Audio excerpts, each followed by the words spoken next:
E nós vamos abrir nossas Bíblias para o livro de Juízes, capítulo 8. As conquistas que você experimentou na sua vida, elas não podem dar garantias de que a sua vida será sempre assim. Aliás, as conquistas de outrora, elas podem se tornar numa armadilha. Porque você pode se orgulhar daquilo, confiar naquilo, se conformar com aquilo e nada mais fazer. Então a segunda parte de Gideão é a parte ruim. Agora, como é um texto longo e nós não vamos ler, eu quero pontuar algumas coisas nesse capítulo, então eu peço a paciência para permanecer com a Bíblia aberta, para você acompanhar, e eu selecionei, mas às vezes é difícil porque são muitas informações. A primeira coisa de Gideão é que ele nega o pedido para ser rei. A nação quer que ele seja rei sobre eles, mas Gideão rejeita, não é? Ele tinha popularidade, ele tinha fama, porque a conquista, a libertação da opressão dos midianitas trouxe popularidade. No versículo 22 do capítulo 8, diz assim: então os homens de Israel disseram a Gideão: domina sobre nós, tanto tu como teu filho e o filho de teu filho, porque nos livrasse do poder dos midianitas. Porém Gideão lhe disse: não dominarei sobre vós, nem tampouco meu filho dominará sobre vós. O Senhor vos dominará. Gideão é tão popular que o povo pede que seja formada ali uma dinastia. Reine você, reine o teu filho e reine o teu neto sobre nós. Essa foi a maneira que o povo encontrou para honrar, reconhecer, recompensar o que Gideão tinha feito. Era um pouco de garantia que havia uma certa unidade em Israel e também um certo poder para enfrentar eventualmente futuros invasores. No entanto, o pedido de Israel comete dois pecados, dois erros. Primeiro, a própria nação está dando crédito a Gideão. E era o medo de Deus, era o cuidado de Deus, melhor dizendo. Deus não tem medo, né? Era o cuidado de Deus em diminuir, deixar o exército de Gideão bem pequeno. Era exatamente que o povo não desse nenhuma glória a homens, reconhecesse que a vitória veio de Deus. No entanto, quando Israel chega até Gideão, eles estão dando crédito exatamente a Gideão. Você fez isso. Uma segunda coisa é que Israel faz um pedido que está fora da vontade de Deus. Deus, quando levantou Gideão, era para ser um juiz, mas Israel quer fazer dele um rei. Este não é o plano de Deus. O livro de Deuteronômio, capítulo 36, versículo 5, fala exatamente dessa questão. Então Israel acabou errando a respeito disso. Agora, alguém poderia pensar assim: esse é o emprego da vida, estão querendo que eu seja o rei, eu já estou escolhido, não tem que fazer campanha, não tem que ter votação, estão me dando todos os poderes, não só a mim, mas até a minha família. Mas ele diz: olha, não vou ser rei. Diz: Deus é rei, né? Parece é uma teologia boa. Ele diz: não, Deus é rei sobre vocês. Um homem aparentemente temente a Deus.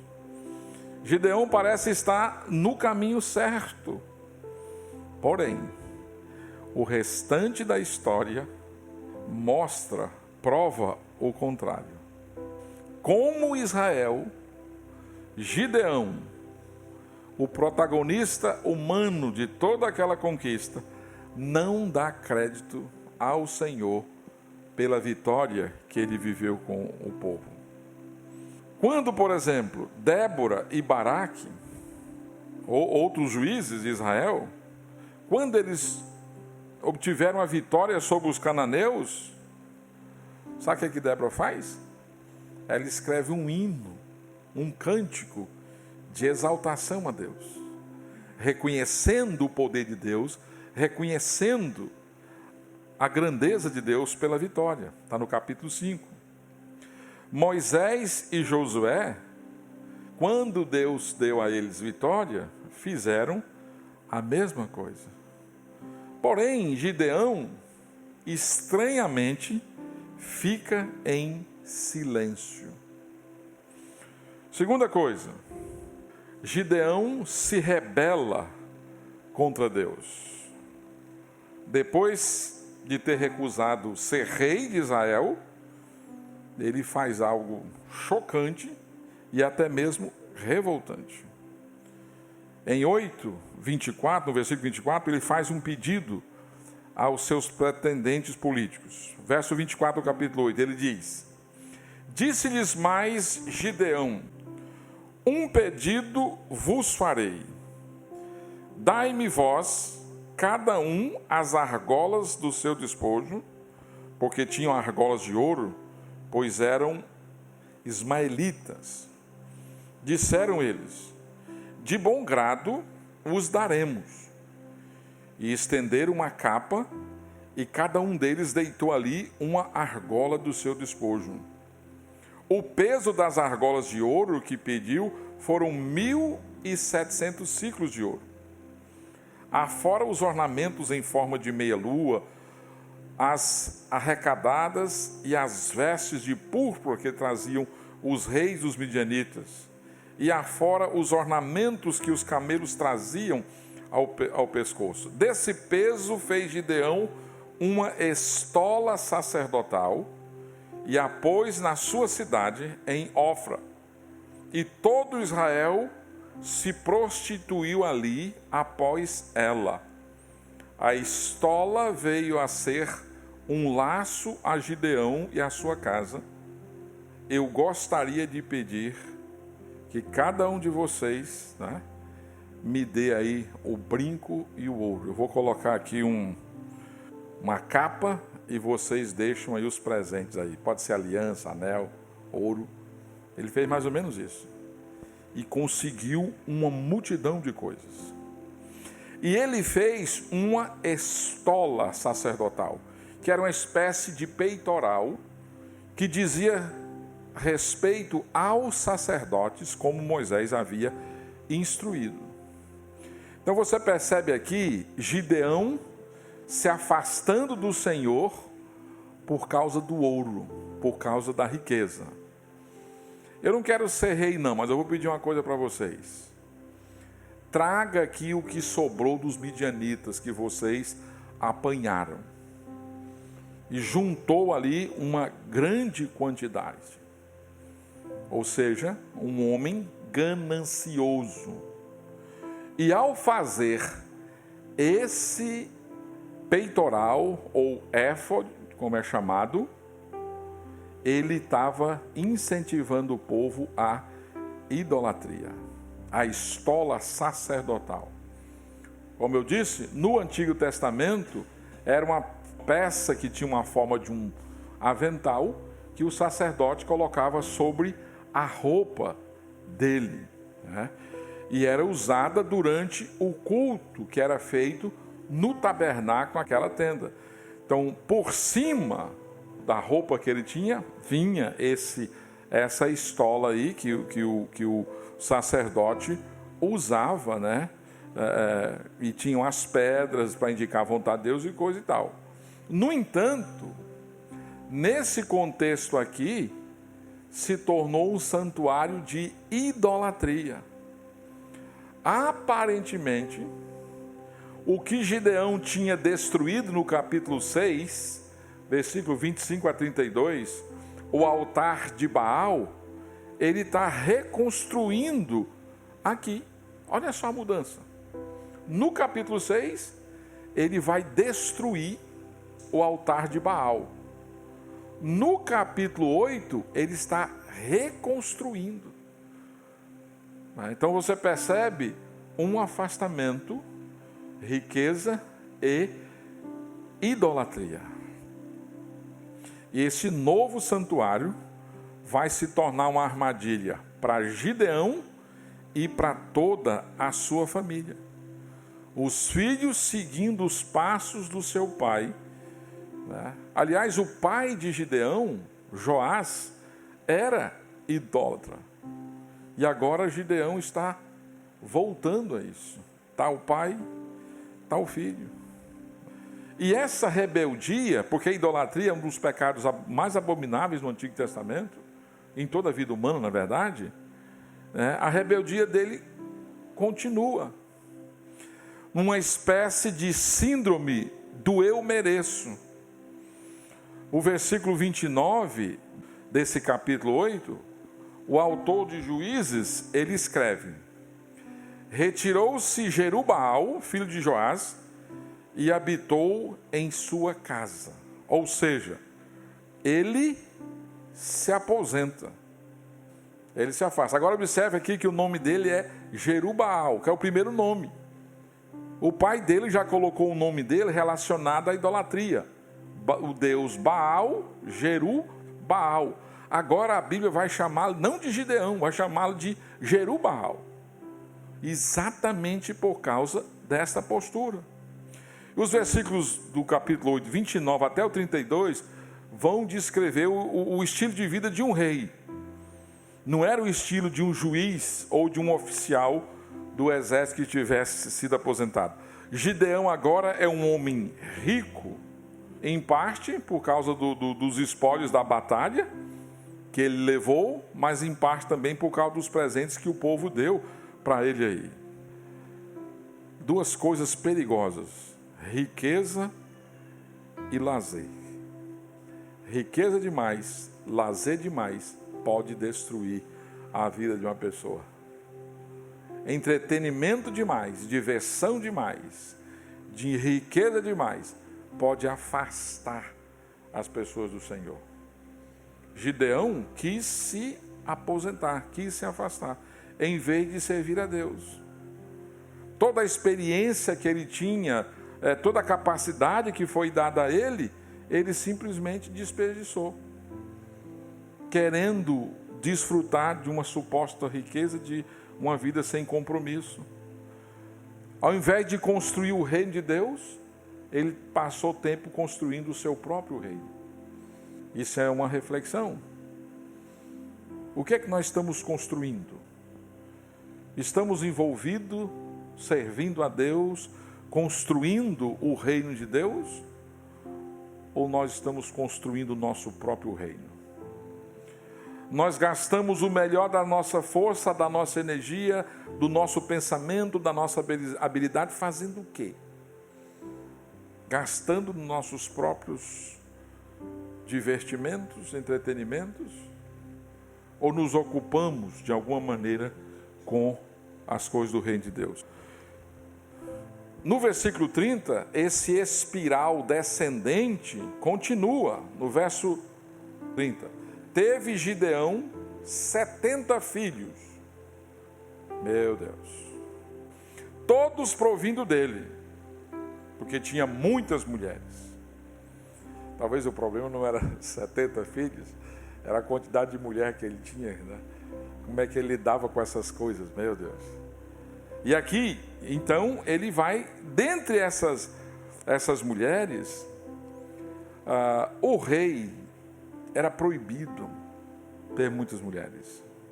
Mais tarde na história bíblica, a gente vai ver Salomão caindo nessa mesma armadilha. E a situação é tão bruta que Salomão oferece sacrifícios a deuses, idolatria. Porque essas mulheres vinham das suas culturas, dos seus países, dessas alianças, e traziam seus deuses. Lá estava Salomão, um homem tido como sábio, oferecendo sacrifício aos deuses. Sabe lá o que foi sacrificado. Porque muitos desses deuses tinham sacrifício de gente, de crianças. Sabe lá que Salomão não se envolveu com esse tipo de coisa. Mas era proibido, não é? Para o rei. E ele está fazendo exatamente o contrário. E para piorar a situação, ele tem uma concubina que é cananeia, que Deus tinha proibido. Aliás, Josué tinha a missão de expulsar os cananeus para se estabelecer. Então, a rebeldia dele vai aumentando.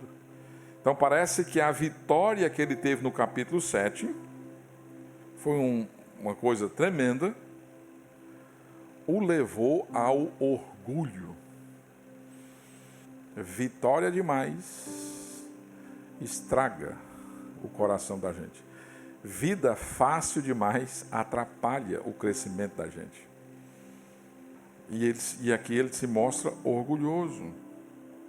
Poder corrompeu. Tem uma coisa interessante. Quanto mais realizações você fizer para Deus, maior serão as suas tentações.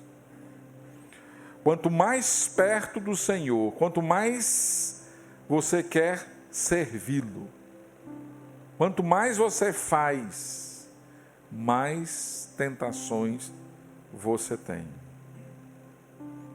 A história de Gideão mostra: conquistas de outrora não garantem sucesso permanente. As suas conquistas de hoje têm o seu valor hoje. Elas não são garantias de que você permanecerá fiel, servindo a Deus. Eu conheço e você também deve conhecer muita gente que começou bem, mas terminou mal. Bom começo nunca é garantia de um final feliz. Essa história exemplifica isso. A gente não pode ficar confiando nas coisas que a gente já aconteceu no passado. Facilmente nós nos orgulhamos. Eu sou crente há tantos anos. Eu já li a Bíblia tantas vezes. Eu já fiz tantas coisas. Eu já sei de tantas coisas. E a gente cria na nossa mente um patamar acima de tudo e de todos. E a gente fica ali. Como se aquilo fosse garantia de sucesso para toda a vida. Enquanto, na verdade, isso pode ser uma grande armadilha, que não só nos prende, mas nos leva para situações ainda mais difíceis. Versículo 32, o relato da vida de Gideão termina aqui. Faleceu Gideão, filho de Joás, em boa velhice, e foi sepultado no sepulcro de Joás, seu pai, em Ofra dos Abiesritas. O fato de ter sido anunciada a morte de Gideão pelo narrador desse texto confirma que ele de fato foi uma figura importante em Israel. Duas pessoas são mencionadas, a morte delas dessa maneira: Sansão e Gideão. Ambos foram enterrados nos sepulcros, nos túmulos dos seus pais. E a ideia aqui é que ele morreu numa vida madura, plena. Para você ter uma ideia dessa palavra que foi usada para descrever Gideão, ela foi usada, essa mesma expressão, para Abraão e para Davi. E sabe o que é que intriga? A gente olha para essa história desse homem que teve um começo fiel, mas que depois se rebela contra Deus e vai por um caminho totalmente contrário. É que Deus permitiu que ele morresse na sua velhice. Deus não interrompeu esse quadro, permitiu. Por que Deus faz isso? Ou por que Deus permite? Isso foge, evidentemente, da nossa capacidade de responder, mas algumas coisas nós podemos imaginar. Isso pode ser um indicativo da paciência de Deus, esperando que os homens se arrependam, no caso de Gideão. Deus, na sua paciência, deu vida longa para que ele pudesse refletir, para que ele pudesse pensar e pudesse reconhecer o Senhor, se arrepender. No entanto, Deus permitiu que ele vivesse no pecado. Gideão não terminou bem e nos últimos tempos ele vacila. E parece que a fé dele, como foi apresentado inicialmente, não foi tão sólida, tão firme como estava parecendo. Ou seja, as conquistas de outrora não garantem sucesso permanente. A partir do versículo 35, vai falar do legado de Gideão. Então, Gideão recusou o pedido para ser rei, Gideão se rebelou contra o Senhor e Gideão não deixa um legado bom. Versículo 33 a 35 começa assim o relato, mostrando o legado triste que ele deixou. Morto Gideão, tornaram a prostituir-se os filhos de Israel após os Balaíns e puseram Baal-berite por Deus. Os filhos de Israel não se lembraram do Senhor seu Deus, que os livrara do poder de todos os seus inimigos ao redor. Olha só que coisa triste. Os filhos de Israel não se lembravam do Senhor, nem da benevolência do Senhor para com o povo e até mesmo para a casa de Gideão. A idolatria de Gideão se torna a idolatria de seus descendentes. No caso de Gideão, Israel vai tratar o povo mal. Idolatria nos seus descendentes. Não se lembravam do Senhor. A próxima geração restabeleceu de maneira contundente a idolatria. Gideão foi útil, mas não serviu. No versículo 35, é chamado aqui casa de Jeru-Baal. Então observe que no versículo 33, morto Gideão, e no 35, casa de Jeru-Baal. Isso não é coincidência. O que está acontecendo aqui? As Escrituras estão identificando Gideão pelo nome de Jeru-Baal, depois que ele fez aquela estola sacerdotal que se tornou idolatria. O nome Gideão significa lenhador, mas Jeru-Baal é um nome ligado à idolatria. Daqui para frente, a Escritura vai usar o nome Jeru-Baal, mostrando aí, o identificando com a idolatria. 10 vezes após a morte, as Escrituras vão se referir a Gideão como sendo, pelo nome pagão, Jeru-Baal. Um legado horrível, um legado triste. Aqui parece que a mensagem que esse texto, essa ideia está comunicando, é que como você conclui a sua vida, será como você será lembrado. Como a sua vida vai terminar, vai ser a forma como você será lembrado. O final focando exatamente na conquista. Após isso, aí começa o versículo 4, e aí é a decadência da família de Gideão. Não só ele tem uma progressão para baixo, mas também os seus descendentes. Capítulo 9, versículo de 1 a 6, o filho dele, chamado Ebimeleque, assume o poder e ele tenta fazer justo o nome do pai. Mas ele é uma pessoa que vai blasfemar contra o nome de Deus, não vai se ocupar com as promessas de Deus, e ele vai contaminar um lugar sagrado entre o povo de Deus. o lugar onde Abraão, Jacó, tem toda uma história em Siquém, vai ser contaminado por Ebimeleque. E depois você vai poder ver essa história. Eu não vou te dar muitos detalhes aqui, porque realmente é grande a história. Ebimeleque vai assassinar os seus irmãos para não ter nenhuma ameaça. Vai sobrar apenas um irmão chamado Jotão, que ainda era jovem. Tem toda uma história, uma parábola que é interessante e merece ser observada depois. E aí o texto vai narrar a queda dele e até a morte, mostrando o julgamento de Deus sobre a casa de Gideão. Conquistas do passado, de outros tempos, não garantem sucesso permanente. Você não pode permitir que a graça, o poder de Deus, manifestado na sua vida, produza orgulho no seu coração, conformismo, e te leve à rebeldia contra o Senhor, rejeitando os caminhos do Senhor e indo por outros caminhos.